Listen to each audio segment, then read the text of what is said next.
आज fathers day था। शहर के बड़े बड़े विज्ञापनों और सोशल मीडिया पर पिताओं के सम्मान में संदेश तैर रहे थे, लेकिन शहर से दूर एक छोटे से ज़िले में, छोटे से गांव में रहने वाले बूढ़े रामजी लाल के लिए यह दिन रोज जैसा नहीं था।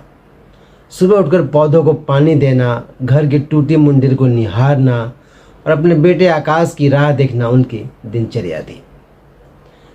रामजी लाल जीवन भर एक साधारण सरकारी स्कूल में मामूली चपरासी रहे। उनके पास ना तो बड़ी धन दौलत थी और ना ही समाज में कोई बड़ा पद, लेकिन उनके पास एक अमूल्य धरोहर थी, उनका आत्मसम्मान, ईमानदारी और अपने बच्चों के लिए असीम त्याग। उनका मूक संघर्ष और निस्वार्थ भावना ही उनके परिवार का असली रक्षक थी। जब आकाश छोटा था तो स्कूल की फीस समय समय पर जमा हो, उसकी किताबें अधूरी ना रहे और उसके सपनों की ऊंची उड़ान मिले, इसके लिए रामजी लाल न जाने कितनी रातें जाकर काटी थी। वे अपनी इच्छाओं और सुविधाओं को हमेशा पीछे धकेल देते थे और परिवार की ज़रूरतों को प्राथमिकता देते थे। आकाश को याद था कि कैसे एक बार कड़कड़ाती ठंड में पिता ने अपने लिए नया स्वेटर नहीं खरीदा, बल्कि उन्हीं पैसों से आकाश के लिए परीक्षा की गाइड ला कर दी थी।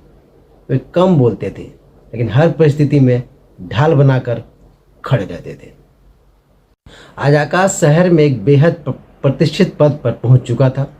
वो बड़ा आदमी बन गया था, लेकिन इस भाग दौड़ भरी जिंदगी में वह भी सही समय आने का इंतजार करने कहेंगे वाली भूल कर बैठा था। वो अक्सर सोचता था, जब बड़ा मुकाम हासिल कर लूँगा ना, तब पिता को आलीशान जिंदगी तोहफे में दूंगा। मगर वह यह भूल गया था कि पिताओं को आलीशान तोहफे नहीं, बल्कि बच्चों का थोड़ा सा वक्त और सम्मान चाहिए। फादर्स डे के लिए आज आकाश अचानक बिना बताए गांव पहुंचा। उसने देखा कि धूप तेज हो चुकी है और उसके वृद्ध पिता आंगन में लगे बरगद के पौधे को सहेज रहे हैं, जिसके पत्ते तेज गर्मी से झुलस रहे थे। पिता के फटे हुए जूतों और ढीली पड़ गई कमीज को देखकर आकाश का दिल भर आया। उसे अखबार में पढ़ी बातें याद आ गई कि हम उन मूक संघर्ष, असीम त्याग का कर्ज कभी नहीं चुका सकते। आकाश चुपके से पीछे से गया और उसने अपने पिता को कस कर गले लगा दिया। रामजी लाल चौंक गए। उन्होंने मुड़कर देखा कि बेटों के आंखों में आंसू थे। आकाश ने रूधे गले से कहा, बाबूजी, मैं हमेशा सही समय का इंतजार करता रहा कि जब बहुत काबिल बन जाऊंगा ना, तब आपको शुक्रिया अदा करूंगा। पर आज समझ गया हूं कि छोटे छोटे त्याग कितने बड़े थे। आपने खुद को मिटाकर मुझे बनाया है। मुझे माफ़ कर दीजिए, मैं कभी खुलकर आपकी कदर नहीं कर पाया।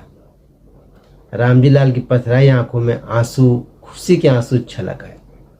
उन्होंने आकाश के सिर पर हाथ फेरा और धीमी आवाज में बोले, बेटा, पिता को कभी धन्यवाद नहीं चाहिए होता है, बस तो ईमानदारी के रास्ते पर चलता चल, मेरी पूरी जिंदगी की तपस्या सफल हो जाएगी।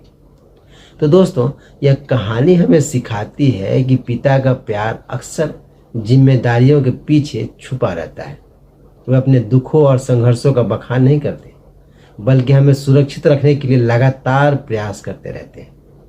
जीवन में कभी भी पिता को थैंक यू कहने के लिए कोई विशेष बड़े अवसर के या सही समय का इंतजार न करें, क्योंकि वो सही समय आता ही नहीं है। आज ही अपने पिता के पास बैठें, उन्हें गले लगाएं और बताएं कि वो आपके जीवन में क्या मायने रखते हैं।